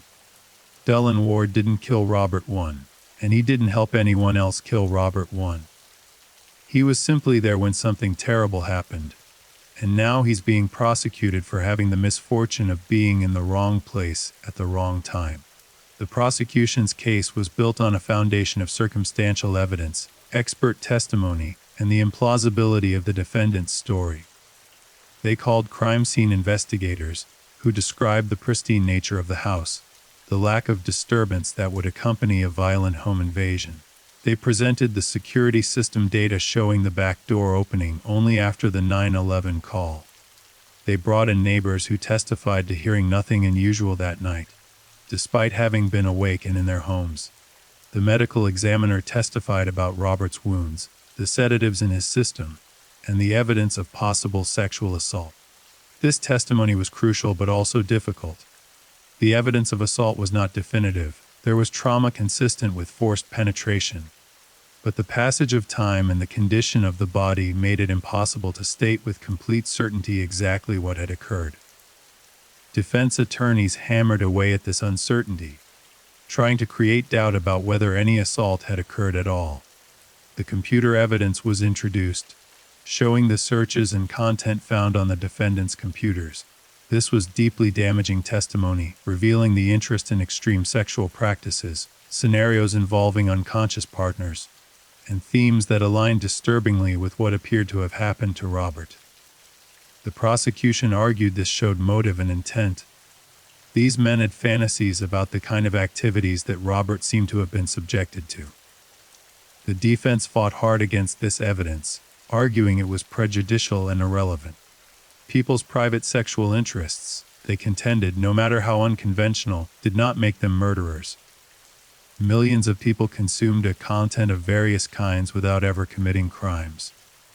The prosecution was trying to convict the defendants based on what they thought about rather than what they had done, turning the trial into a referendum on their private lives, rather than a legitimate examination of evidence. Judge Leibovitz allowed the evidence but instructed the jury carefully about how they could and could not use it. The computer searches could be considered as potentially relevant to motive and state of mind, but the jury had to be careful not to convict the defendants simply because they disapproved of their sexual interests or lifestyle. It was a delicate balance, and the judge worked to maintain it throughout the trial. The 9/11 call was played for the jury multiple times. Voice analysis experts testified about stress patterns in Victor's voice. Was he genuinely panicked or performing panic? The experts disagreed, with the prosecution's expert suggesting elements of deception, and the defense's expert finding the call consistent with genuine distress. The jury listened intently, trying to hear truth or lies in those desperate-sounding words. One of the most dramatic moments in the trial came when the prosecution presented evidence about the cleanup of the crime scene. Forensic experts testified that certain areas of the guest room and bathroom showed signs of having been wiped down. Luminal testing revealed traces of blood in the shower drain and sink, blood that appeared to have been washed away, rather than resulting from the murder itself. This suggested that either Robert's body or items contaminated with his blood had been cleaned after the killing. The prosecution's theory was that the defendants had used the time between the murder and the 9/11 call to clean up evidence of what had really happened. They had wiped down surfaces, washed away blood, removed any trace of sexual assault, and staged the scene to look like a simple stabbing by an intruder. This cleanup required time, coordination, and calm deliberation. The opposite of what you would expect from innocent people who had just discovered their guest had been murdered. The defense countered that any blood traces could have come from the paramedics and police who had trampled through the scene, or from the defendants themselves as they tried to help Robert before realizing he was beyond help. The cleanup evidence, they argued, was ambiguous at best and didn't prove any organized effort to destroy evidence. The trial proceeded witness by witness, exhibit by exhibit, each side building their narrative. The prosecution emphasized the impossibility of the intruder story and the evidence of staging and deception. The defense emphasized the lack of direct evidence tying any specific defendant to the actual murder, and the possibility that the police had simply gotten it wrong, that there were explanations for all the suspicious circumstances that didn't involve their clients being killers. A critical weakness in the prosecution's case was their inability to establish exactly who had done what. Even if the jury believed that the three defendants had conspired to cover up the crime, could they be certain about the specific role each man played? Joe Price seemed the likely leader, but what exactly had he done? Had Victor Zaborski wielded the knife, or had he merely helped clean up afterward? What about Dylan Ward? Was he an active participant or a frightened bystander who had been coerced into silence? This ambiguity created opportunities for reasonable doubt. Each defense attorney could argue that even if a crime had occurred, the prosecution hadn't proven that his specific client had committed it. Maybe Joe did it alone. Maybe Dylan acted independently. Maybe Victor was innocent and the other two were guilty. The jury couldn't convict based on general suspicion that someone in that house was responsible. They needed to be convinced beyond a reasonable doubt that each specific defendant had committed the charged offenses. The defendants did not testify in their own defense, as was their constitutional right. This is always a strategic decision in criminal trials. On one hand, testifying gives defendants a chance to tell their story directly to the jury, to humanize themselves, and to explain away suspicious evidence. On the other hand, testifying opens them up to cross-examination, where a skilled prosecutor can potentially expose lies, create contradictions, or force damaging admissions. In this case, all three defendants had already given statements to police on the night of the murder and in subsequent interviews. Those statements were part of the record, and the prosecution could use them without the defendants having to take the stand. Having them testify now would only give prosecutors the chance to challenge their story directly and potentially trip them up. The defense teams clearly decided the risk outweighed the benefit. The decision not to testify meant the jury never heard directly from Joe, Victor, or Dylan about what happened that night. They never had to look the jury in the eye and explain the contradictions in their story. They never had to account for the sedatives in Robert's system, or the evidence of staging, or any of the other suspicious circumstances. This silence spoke volumes to some observers, suggesting consciousness of guilt, though the judge instructed the jury that they could not consider the defendant's choice not to testify as evidence of anything. As the trial moved into its final phase, the prosecution brought in expert witnesses to rebut some of the defense's arguments. A forensic pathologist testified that the pattern of Robert's wounds was inconsistent with a frenzied attack by an unknown assailant and more consistent with a controlled, deliberate killing of an incapacitated victim. A crime scene reconstruction expert walked through the impossibility of the intruder scenario, showing the jury diagrams and timelines that demonstrated how nothing about the physical evidence supported the story the defendants had told. The defense brought their own experts to counter these claims. A forensic consultant testified that crime scenes are often less clear-cut than prosecutors want juries to believe, that unusual circumstances don't necessarily mean criminal conduct, and that the prosecution was building a theory on assumptions rather than facts. A toxicology expert suggested alternative explanations for the sedatives in Robert's system, though these alternatives strained credulity. The idea that Robert had somehow obtained and taken these drugs himself without anyone knowing was dismissed by most observers as far-fetched. The question of motive remained central and troubling. The prosecution's theory that Robert had been drugged and sexually assaulted, then murdered to cover up the assault, provided a motive. But it was a motive that was difficult to prove definitively. The evidence of assault was suggestive but not conclusive. The defendants' sexual interests, as revealed by their computers, were disturbing but didn't directly prove they had acted on those interests with Robert. The defense hammered away at this gap. Why would these men assault and murder a friend who was simply staying overnight? What triggered such extreme violence? If they had these dark interests, why had they never acted on them before? There was no evidence of any previous victims or complaints. The prosecution was asking the jury to believe that three men with no history of violence had suddenly committed a brutal sexual assault and murder for no clear reason. Where was the precipitating event? Where was the trigger that turned a normal evening into a nightmare? The prosecution argued that people with paraphilic interests sometimes act on those interests when opportunity presents itself, especially in group situations where individual inhibitions are lowered by group dynamics and where the opportunity for a vulnerable victim presents itself. Robert, sedated and helpless in that guest room, had been such an opportunity. The specifics of what triggered the assault might never be known, but the evidence suggested it had occurred. Closing arguments gave each side one final chance to persuade the jury. The prosecution went first, with Glenn Kirshner standing before the jury box and methodically reviewing the evidence. He emphasized the impossibility of the intruder's story, the evidence of staging, the cleanup efforts, the lies the defendants had told.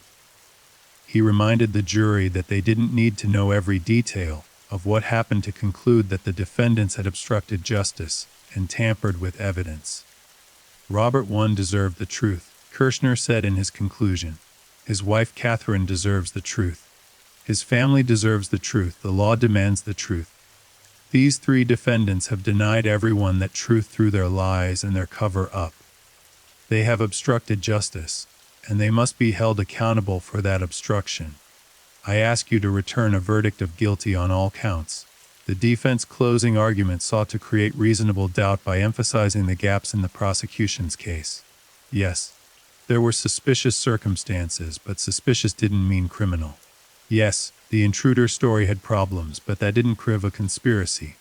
Yes, the defendant's behavior seemed odd, but people react to trauma in different ways. The prosecution had built an elaborate theory based on assumptions and speculation, but they hadn't proven beyond a reasonable doubt that these specific defendants had committed these specific crimes. Bernard Grimm's closing for Dylan Ward was particularly emphatic. Dylan Ward has been caught up in a tragedy that has destroyed his life even though he did nothing wrong. He has lost his home, his reputation, years of his life to this prosecution. And for what? Because the police needed someone to blame when they couldn't find the real killer. Because it was easier to accuse the people who were there than to do the hard work of finding out what really happened. Dylan Ward is innocent, and I ask you to recognize that innocence with a not guilty verdict. The jury received the case on a Friday afternoon in June 2010. Judge Leibovitz gave them detailed instructions on the law they were to apply, the elements of each offense that had to be proven, and the standard of reasonable doubt they had to use in evaluating the evidence. Then the 12 citizens retired to the jury room to deliberate the fate of 3 men accused of covering up one of Washington, D.C.'s most mysterious murders. The wait for a verdict was agonizing. Days passed with no word from the jury room. The jury sent out notes requesting certain evidence to review: the security system logs, transcripts of the 9/11 call, photographs of the crime scene. Each request was analyzed by lawyers and court watchers for clues about how the deliberations were going, but these tea leaf readings were ultimately just speculation. Catherine I waited in a victims' conference room surrounded by family and victim advocates. 4 years had passed since Robert's death, 4 years of living in limbo, waiting for some kind of resolution. She had attended every day of the trial, forcing herself to listen to clinical descriptions of what had been done to her husband, to see photographs of his body, to hear defense attorneys argue that the men she believed were responsible were actually innocent. The strength to endure this was immeasurable. On the 4th day of deliberations, word came that the jury had reached a verdict. The courtroom filled quickly, everyone wanting to be present for this moment. The defendants took their seats, their faces betraying tension for the first time in the trial. Catherine and Robert's family held hands, bracing themselves for whatever was coming. The jury filed in, their faces giving nothing away. The foreperson handed the verdict forms to the clerk, who passed them to Judge Leibovitz. The judge reviewed them silently, her expression neutral, then handed them back to the clerk to be read aloud. In the matter of United States versus Joseph Price, Victor Zaborsky, and Dylan Ward, on the count of conspiracy to obstruct justice, we the jury find the defendants not guilty. The words hit the courtroom like a physical blow. Catherine's face crumpled. Robert's mother let out a small cry. The defendants remained still, though relief was visible in their eyes. On the count of obstruction of justice, we the jury find the defendants not guilty. On the count of tampering with evidence, we the jury find the defendants not guilty. Not guilty on all counts. Complete acquittal. The courtroom erupted in a controlled chaos of emotion. Catherine I collapsed into the arms of family members, her body racked with sobs. Robert's father sat motionless, staring ahead as if unable to process what he had just heard. On the defense side, Joe Price, Victor Zaborsky, and Dylan Ward embraced their attorneys, relief washing over faces that had remained composed throughout the trial. Reporters rushed from the courtroom to fire their stories, while spectators whispered urgently to each other. Trying to make sense of the verdict, Judge Leibovitz thanked the jury for their service and dismissed them. The jurors filed out quickly, avoiding eye contact with anyone in the courtroom, clearly aware of the pain their decision had caused the victim's family. They had deliberated for 4 days, wrestling with the evidence and the law, and had ultimately concluded that the prosecution had not met its burden of proof beyond a reasonable doubt. In the days following the verdict, several jurors spoke to the media about their deliberations. Their explanations revealed the challenges the prosecution had faced. Yes, the jurors found the intruder story implausible. Yes, they believed something more had happened in that house than the defendants had admitted. But believing something and being able to prove beyond a reasonable doubt were two different things. The jurors felt the prosecution had not definitively established what each defendant had specifically done to obstruct justice or tamper with evidence. The circumstantial nature of the case, combined with the high burden of proof in criminal trials, had created enough doubt for acquittal. One juror told the Washington Post, "We all felt that Robert I did not die the way they said he died. But we couldn't say with certainty what each of those men did. Did they all participate equally? Did one of them do everything while the others just stayed quiet? We couldn't tell. And we couldn't convict people when we weren't sure exactly what they had done." Another juror expressed frustration with the charges themselves. "We were asked to decide if they obstructed justice and tampered with evidence, but we weren't given enough clear evidence of specific acts of obstruction or tampering. We could see that something was wrong with their story, but that's not the same as proving they committed these particular crimes." The verdict was devastating for Catherine I and Robert's family. They had waited 4 years for this trial, endured the pain of hearing every detail of Robert's death discussed in public, and maintained faith that the justice system would hold someone accountable. Instead, the 3 men they believed were responsible for Robert's death walked free. Not only were they acquitted of the cover-up charges, but the failure to prove even the obstruction case made it virtually impossible that murder charges would ever be filed. Catherine released a statement through her attorney. "While we respect the jury's decision, we cannot accept that justice has been served. Robert was murdered in that house, and the men who were there that night, what happened? They have chosen to protect themselves rather than honor Robert's memory by telling the truth. We will continue to seek justice for Robert through every legal means available to us. That legal avenue would be a civil lawsuit. Unlike criminal trials, which require proof beyond a reasonable doubt, civil cases require only a preponderance of the evidence, essentially, proof that something is more likely than not to be true. It's a lower burden, and one that victims' families often turn to when criminal prosecution fails." Catherine and Robert's estate filed a wrongful death civil suit against Joseph Price, Victor Zaborski, and Dylan Ward, seeking both damages and, perhaps more importantly, answers about what had happened that night. The civil trial, which began in 2011, allowed for more aggressive discovery than the criminal case had permitted. In civil proceedings, defendants can be compelled to testify and answer questions under oath, unlike criminal trials where they can refuse to testify to avoid self-incrimination. However, the 3 defendants invoked their Fifth Amendment rights extensively during depositions, refusing to answer hundreds of questions on the grounds that their answers might incriminate them in potential future criminal proceedings. This Fifth Amendment silence was legally permissible, but in a civil trial, unlike a criminal trial, the jury could draw negative inferences from a defendant's refusal to answer questions. The civil jury would be instructed that they could consider the defendant's silence as evidence that their answers would have been unfavorable to their case. It was a double-edged sword for the defendants. They avoided potentially incriminating themselves criminally, but they looked guilty to the civil jury by refusing to explain themselves. The civil trial also allowed Catherine's attorneys to introduce evidence and arguments that had been restricted in the criminal trial.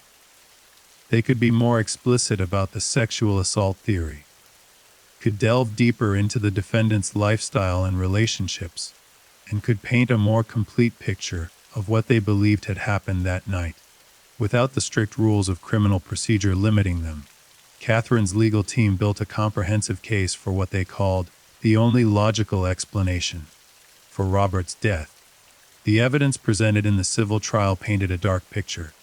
Robert had arrived at the house around 1:30 p.m., trusting and unsuspecting. At some point shortly after his arrival, he was given a drink laced with sedatives, likely crushed Ambien from Victor's prescription, dissolved into water or tea. The prosecution's expert witness, a pharmacologist, testified that the level of sedatives in Robert's system was consistent with a deliberate overdose designed to render him completely unconscious, not the therapeutic dose someone might take voluntarily to help them sleep. Once Robert was unconscious, he was sexually assaulted. The medical evidence, presented in graphic detail that was painful for Robert's family to hear, showed trauma consistent with forcible anal penetration. The civil attorneys argued that this assault was the central crime, the act that everything else was designed to facilitate or cover up.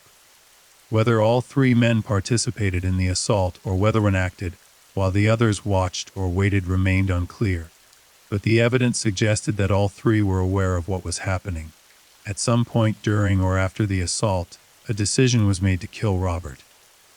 Perhaps he had begun to regain consciousness. Perhaps the assailants feared he would remember something despite the drugs. Perhaps they simply decided that the risk of Roberting what had been done to him was too great to take. Whatever the trigger, someone retrieved a kitchen knife and stabbed Robert 3 times as he lay helpless in the bed, unable to defend himself or even fully understand what was happening to him. The time between the murder and the 911 call was used to stage the scene and coordinate the cover story. The defendants cleaned up evidence of the sexual assault, washing Robert's body, removing any biological material, cleaning the bathroom where they had likely taken him to commit the assault, or to clean him afterward. They arranged his body carefully on the bed, positioned to look peaceful rather than displaying the chaos of a violent attack. They wiped down the knife to remove fingerprints.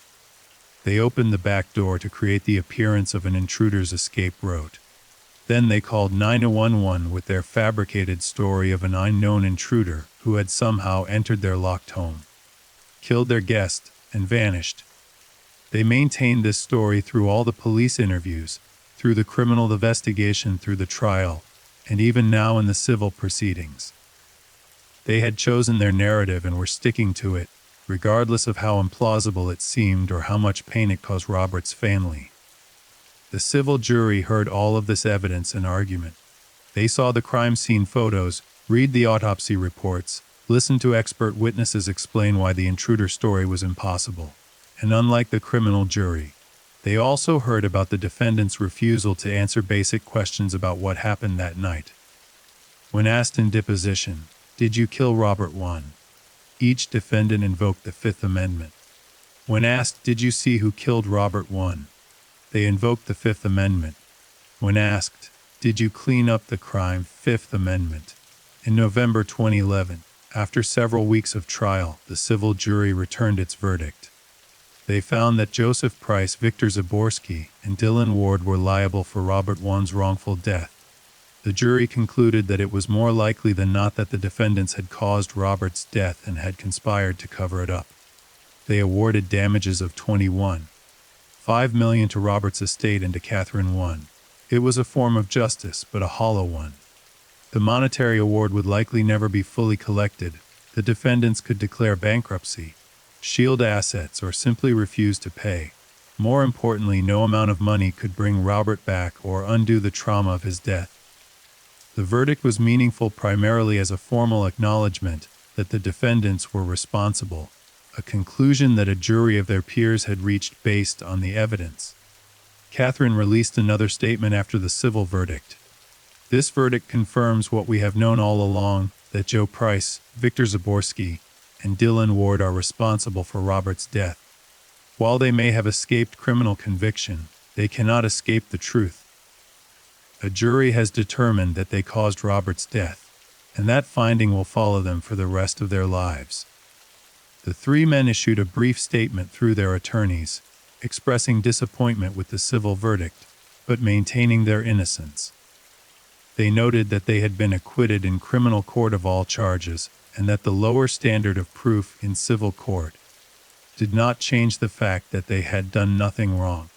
They portrayed themselves as victims of a relentless persecution by people who refused to accept that an unknown intruder had killed Robert I. But the public largely rejected this narrative. The case had been covered extensively in the media, dissected by true crime bloggers and legal commentators, and the consensus outside the defendants' immediate circle was that they were responsible for Robert's death, even if they had managed to avoid criminal conviction. Their reputations were destroyed. Their professional lives were in ruins. They had become pariahs, known not for their careers or accomplishments, but as the three men who got away with murder. Joe Price, who had been a successful attorney at a prestigious firm, found his career effectively over. Law firms want no association with scandal, especially scandal involving allegations of sexual assault and murder. Victor Zaborski lost his position in public relations, a field where reputation is everything. Dylan Ward's work as a massage therapist evaporated as clients wanted nothing to do with someone under such a cloud of suspicion. The three men eventually left Washington, D.C., unable to bear the weight of public scrutiny and judgment in a city where the case had been front-page news for years. They moved separately to different locations, their household dissolved, their relationships with each other, whatever those relationships had been, apparently unable to survive the stress of the investigation trial and aftermath. The house at 1509 Swan Street, where Robert I had spent his final hours and met his death, was sold. The new owners were aware of its history, as were all the neighbors. It stood as a silent monument to a tragedy that had scarred the neighborhood and left questions that would never be fully answered. In the years following the civil trial, various investigative journalists and true crime writers attempted to uncover new information about the case. Some tried to interview the three defendants, who uniformly refused to speak. Others interviewed peripheral witnesses, neighbors, former friends, people who had known the defendants before the murder, hoping to find some overlooked detail that would shed new light on what happened. These efforts produced interesting speculation but no breakthrough revelations. One investigative piece in a legal magazine examined the question of whether the prosecution had made strategic errors in how they charged the case. Should they have taken the risk of charging murder despite the evidentiary challenges? Would the pressure of facing murder charges have caused one of the defendants to break ranks and testify against the others in exchange for a deal? The article noted that the decision to charge only obstruction offenses had been made with the best intentions, to secure some convictions rather than risk total acquittal on murder charges. But in hindsight, it had resulted in no convictions at all, and had likely foreclosed the possibility of ever charging murder due to double jeopardy concerns. Legal scholars use the case as an example of the challenges prosecutors face with circumstantial evidence cases. In law school classrooms, students debated whether the evidence was sufficient for murder charges, whether the intruder's story could have any validity, and what burden of proof should apply when multiple suspects are present, but the evidence doesn't clearly establish who did what. The case became a teaching tool, though for Catherine and Robert's family. The academic discussions of their tragedy were yet another painful reminder that for them this was not a theoretical exercise but a lived nightmare. Robert's parents established a foundation in his name, supporting causes he had cared about: international human rights, free press, legal education. They spoke occasionally at events, always emphasizing who Robert had been, his kindness, his integrity, his promise, rather than focusing solely on the circumstances of his death. It was a way of reclaiming his memory from the sensationalism that had surrounded the case, of ensuring that Robert was remembered as a person rather than just a victim. Catherine eventually remarried, finding love again after years of grief and trauma. Some observers thought this was inappropriate or too soon, but those close to her understood that Robert would have wanted her to find happiness, to not let his death define and destroy the rest of her life. She maintained her advocacy for victims' rights and continued to speak about Robert's case when asked, but she also allowed herself to move forward, to build a new life while never forgetting the one that had been stolen. The case left many questions forever unanswered. What exactly happened in that guest room? If there was a sexual assault, who committed it? Who wielded the knife? Were all three men equally involved? Or did one or two play dominant roles while the other was more peripheral? What precipitated the violence? Was it planned in advance? Or did something unexpected happen that caused the situation to spiral out of control? How did they coordinate their cover story? Did they discuss it immediately after the murder? Or had they discussed such contingencies before, suggesting premeditation? These questions haunted everyone who became deeply familiar with the case. The evidence pointed strongly toward the guilt of all three men, but the specific details of who did what remained maddeningly unclear. It was this ambiguity that had helped them escape criminal conviction, the inability of the prosecution to prove specific acts by specific individuals beyond a reasonable doubt. Some investigators believed Joe Price was the ringleader, the one who planned and executed the assault and murder, while Victor and Dylan played supporting roles.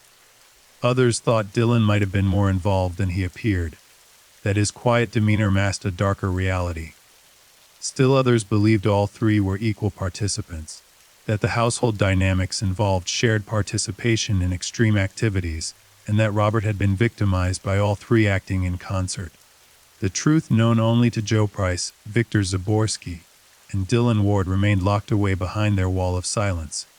They had made a choice on the night of August 2, 2006, to protect themselves rather than to tell the truth about what happened to Robert I.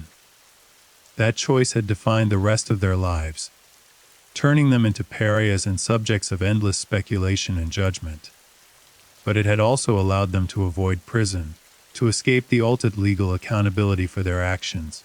In the broader context of criminal justice, the Robert I case represented a troubling reality, that sometimes guilty people escape conviction, not because the system worked, but because the system's protections for the innocent can sometimes also shelter the guilty. The high burden of proof in criminal cases, the requirement that prosecutors prove their case beyond a reasonable doubt, the protection against self-incrimination. These are essential safeguards that prevent wrongful convictions. But they also mean that cases with strong circumstantial evidence, but no smoking gun, may not result in convictions, even when most observers believe the defendants are guilty. For Catherine and Robert's family, this was cold comfort. They understood intellectually why the criminal trial had ended in acquittal, but emotionally they could not accept that justice had been served. Their beloved Robert was dead, killed by someone in that house, and the people responsible were walking free. The civil verdict provided some vindication, but it was not the same as seeing Robert's killers convicted and imprisoned for what they had done. The case also raised troubling questions about how society deals with crimes involving sexual violence and alternative lifestyles. Some observers felt the defendants' sexual interests had been unfairly prejudiced against them, that the prosecution had tried to convict them based on what they thought about rather than what they had done. Others argued that the extreme nature of the content found on their computers was directly relevant to understanding what happened to Robert, and that ignoring crucial evidence of motive and intent. This tension between protecting privacy and sexual autonomy on one hand, and investigating crimes that may have sexual motivations on the other, is an ongoing challenge in the justice system. The Robert I case sat uncomfortably at the intersection of these concerns, making it difficult to discuss without entering controversial territory about sexuality, privacy, and the limits of what evidence should be admissible in court. The years following the civil trial brought no new formal legal proceedings, but the case remained alive in other ways. True crime enthusiasts continued to dissect every detail on internet forums and podcasts, developing elaborate theories about what had happened that night. Some of these theories were well researched and plausible, drawing on the available evidence to construct narratives that explained the inconsistencies and mysteries. Others ventured into wild speculation, involving additional unknown participants, elaborate conspiracies, or scenarios that had no basis in the actual evidence. One persistent theory that gained traction in certain circles was that there had been a fourth person in the house that night, someone who had participated in the assault and murder, but who had escaped before police arrived. Proponents of this theory pointed to certain ambiguities in the timeline, and to references in some of the digital evidence that seemed to suggest the defendants had social connections with others who shared their interests. However, investigators had found no concrete evidence of a fourth participant, and this theory seemed to be more an attempt to explain the crime in a way that made psychological sense. Surely one person couldn't have done all of this alone. Surely there must be some missing piece that would make it all make sense. The truth was likely simpler and more disturbing than any elaborate theory. 3 men had been in a house with a guest who trusted them. They had drugged him, assaulted him, and killed him.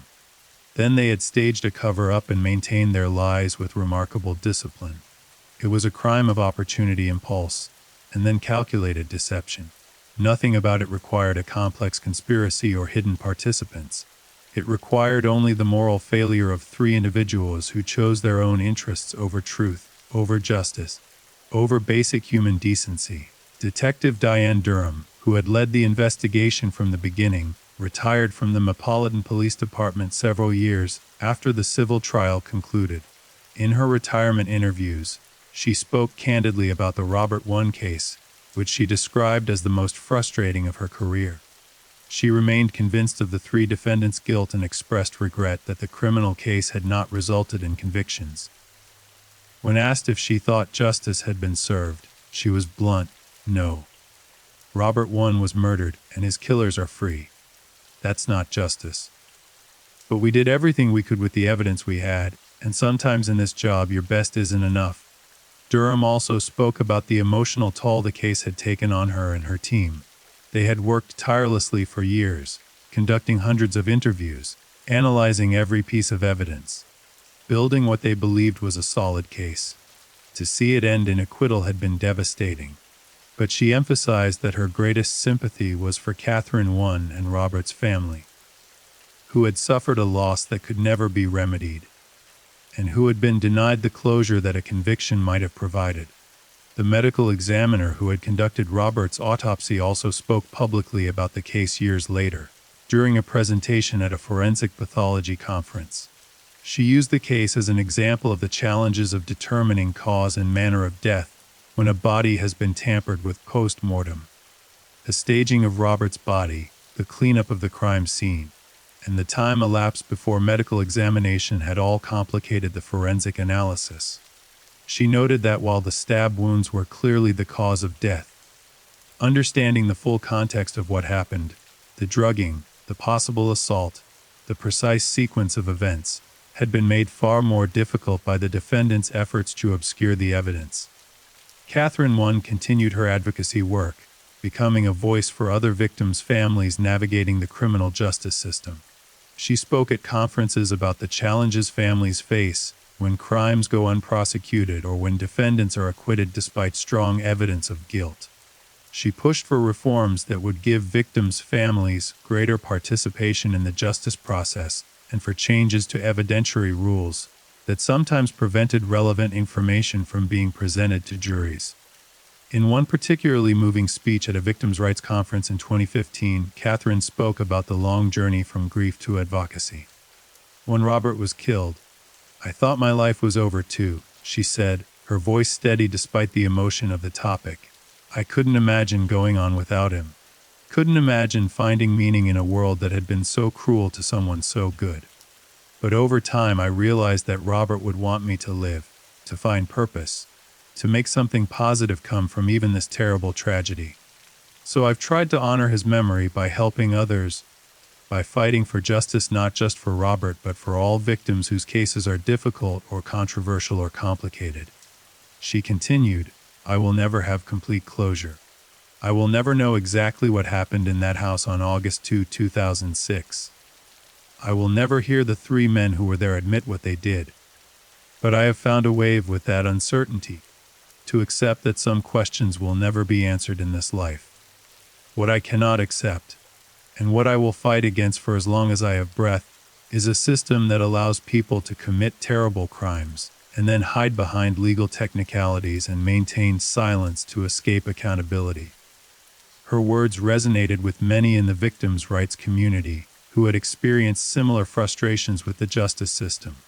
The Robert I case became a rallying point for discussions about how to handle cases where evidence is strong, but not quite strong enough to meet the beyond a reasonable doubt standard, where defendants maintain coordinated silence, and where the technical rules of criminal procedure sometimes seem to favor the guilty over the innocent. Meanwhile, the three men at the center of the case remained largely out of public view. Joe Price, Victor Zaborsky, and Dylan Ward had scattered to different parts of the country, each trying to build some semblance of a normal life away from the spotlight and scrutiny they had faced in Washington, D.C. Their attempts at privacy were only partially successful. The internet never forgets, and their names remained permanently associated with one of the most notorious, unsolved murders in the nation's capital. Occasional sightings would generate brief flurries of internet activity. Someone would report seeing one of them at a grocery store or restaurant, and the true crime forums would light up with speculation about where they were living and what they were doing. These sightings were invasive and troubling regardless of one's views on their guilt. People who have been acquitted of criminal charges, whatever the surrounding circumstances, have a right to privacy and to attempt to move on with their lives. But the court of public opinion operates by different rules than courts of law, and in the public mind, the three men would forever be suspected of murder. There were rumors over the years that one of the three might be willing to break the silence, to tell what really happened in exchange for immunity, or simply to unburden their conscience. These rumors never materialized into anything concrete. If any of the three men experienced guilt or remorse over Robert's death, they kept it entirely private. Their public stance remained unwavering. They were innocent victims of a terrible crime and a misguided investigation. The house at 1509 Swan Street changed hands again. The new owners, apparently undeterred by its dark history, or perhaps attracted by the reduced price that came with such notoriety. The Victorian townhouse remained beautiful from the outside, its architecture and location still desirable despite the tragedy that had occurred within its walls. But for those who knew the history, it was impossible to look at that address without thinking of Robert Wone and what had been done to him in the second-floor guest room. Some neighbors who had lived on Swan Street during the murder eventually moved away, unable to feel comfortable in a place forever associated with such violence and mystery. Others stayed, reclaiming their street from the shadow of that one terrible night. The neighborhood gradually returned to normalcy, though residents would occasionally see tourists or true crime enthusiasts standing outside 1509, taking photographs or simply staring at the building where such a baffling crime had occurred. In 2018, a journalist attempted to write a comprehensive book about the Robert I case, conducting extensive research and requesting interviews with everyone involved. Catherine I participated, as did some of Robert's family members, friends, and former colleagues. Many of the investigators agreed to be interviewed, wanting their work on the case to be documented, but the three defendants refused, as did their attorneys. The book was published to modest success, adding another detailed account to the growing literature about the case, but providing no new revelations about what had actually happened that night. The book did serve to introduce the case to a new generation of true crime followers.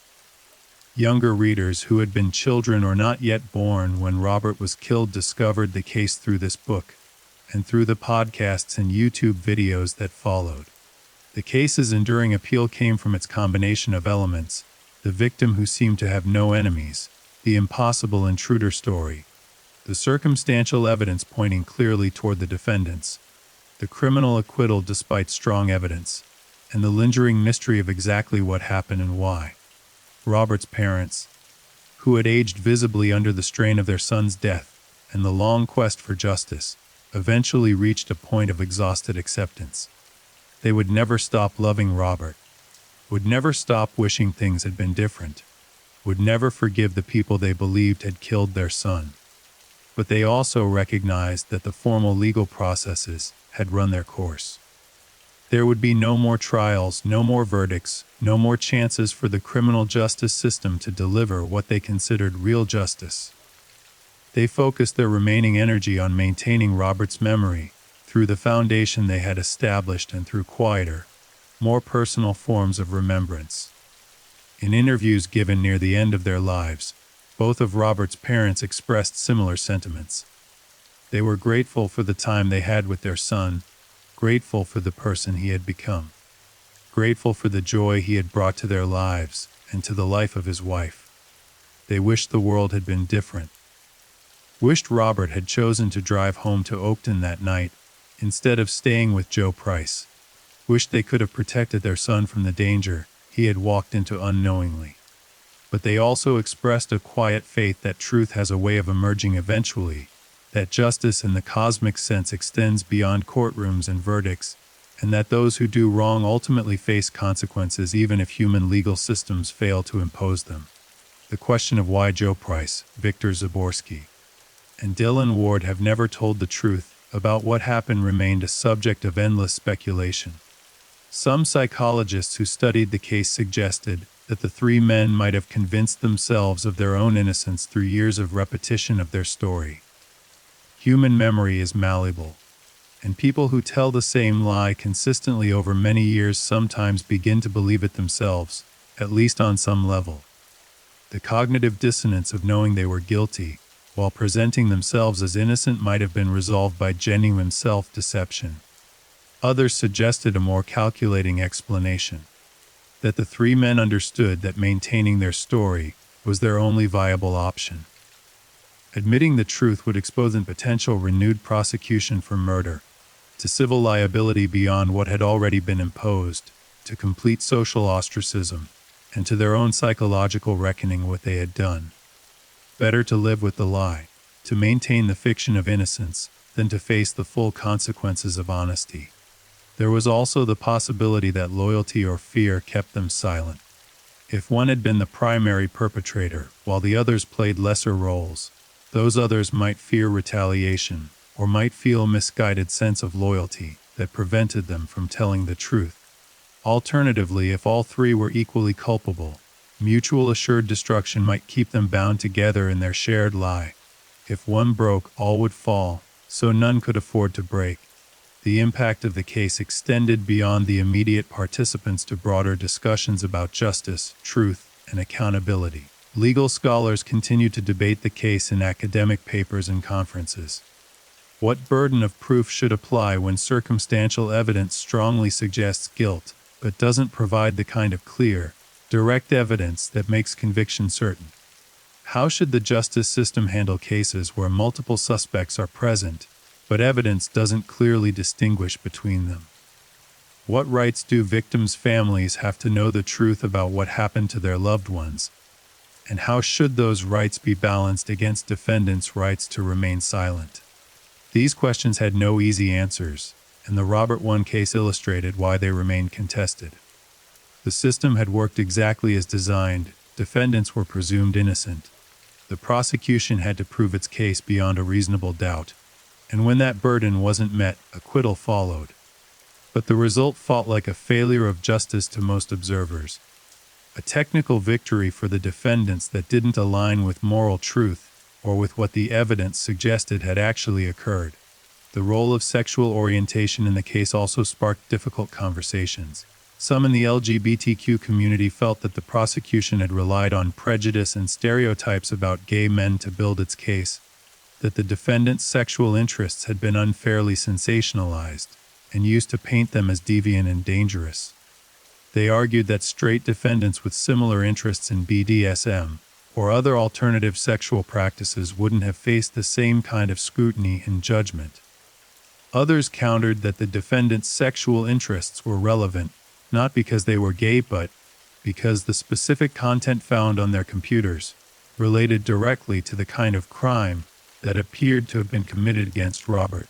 The issue wasn't homosexuality but rather interest in non-consensual scenarios, in drugging and incapacitating partners, in activities that crossed the line from consensual adult behavior into criminal assault. They argued that ignoring this evidence would be dereliction of duty by investigators and prosecutors.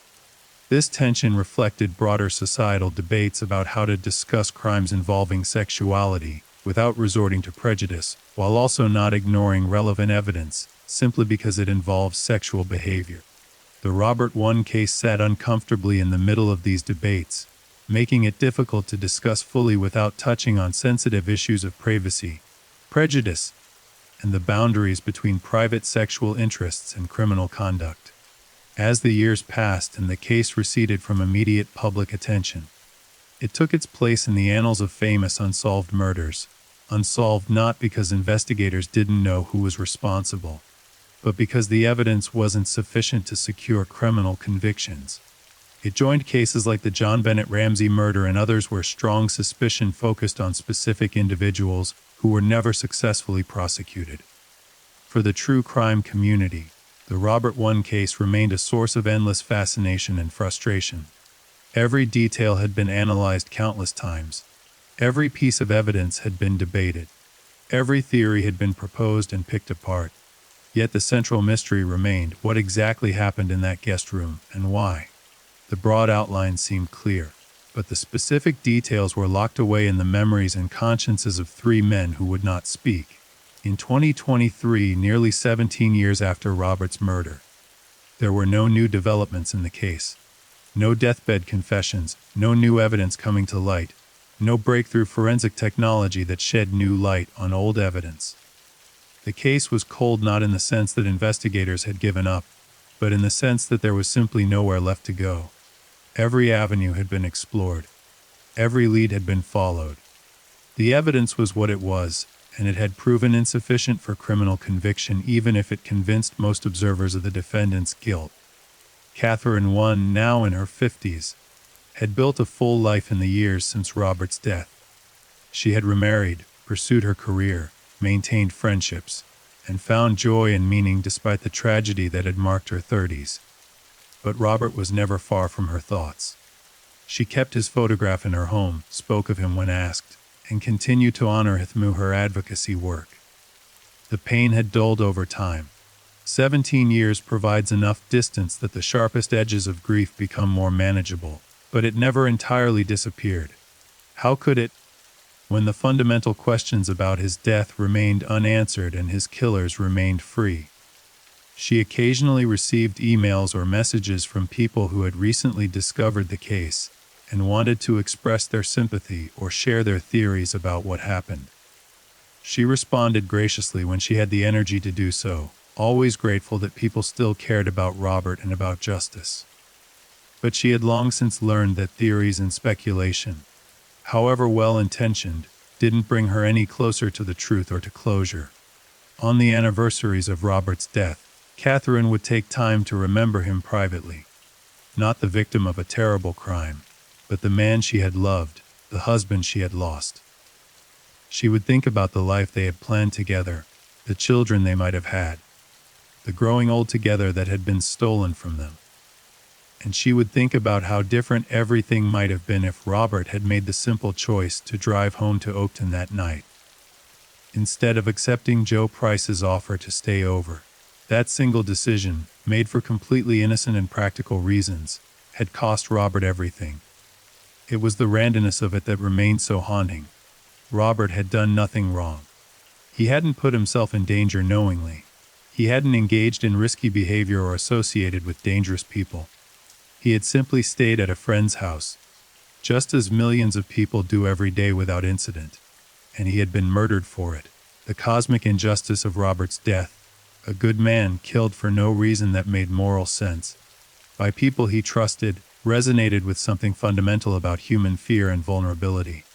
We like to believe that for good people, if we make smart choices, if we're careful and cautious, we can protect ourselves from violence and tragedy. Robert's case shattered that comfortable illusion. He had been good, careful, and cautious, and it hadn't mattered. Evil had found him anyway, in a place where he should have been safe. This was perhaps the deepest lesson of the Robert I case, that safety is sometimes an illusion, that trust can be betrayed in the most horrific ways, and that the people closest to us might not be who we believe them to be. Joe Price had been Robert's friend for more than a decade. They had lived in the same dormitory, studied together, maintained their friendship across years and distance. And yet Joe, along with Victor and Dylan, had allegedly drugged, assaulted, and murdered Robert when he was at his most vulnerable. If that could happen, what did it say about trust? What did it say about friendship? What did it say about our ability to truly know another person? These were uncomfortable questions that the case forced people to confront. Most of us have friends we would trust enough to stay at their home. Most of us believe we can judge character well enough to avoid dangerous people. Robert's fate suggested that sometimes we're wrong about these things, with devastating consequences. In the final analysis, the Robert 1 case remained a tragedy without resolution. A good man had been murdered. Strong evidence pointed toward his killers. But the legal system, for all its strengths and protections, had been unable to deliver the kind of justice that most people felt the case demanded. Joe Price, Victor Zaborski, and Dylan Ward had been tried and acquitted criminally, found liable in civil court, but had never spent a day in prison for what happened to Robert 1. They lived with their secrets, whatever psychological toll that burden exacted. They lived with the public's suspicion and the ruined reputations. They lived knowing that most people who knew anything about the case believed they were guilty of a terrible crime. But they lived, which was more than could be said for Robert 1, who had been 32 years old when his life was taken from him in that second-floor guest room on Swan Street. The case served as a reminder of the limitations of the justice system and the importance of truth-telling. If Joe, Victor, and Dylan had simply told the truth about what happened that night, if they had called 911 immediately when whatever went wrong, if they had prioritized Robert's life and truth over their own self-protection, the outcome might have been different in many ways.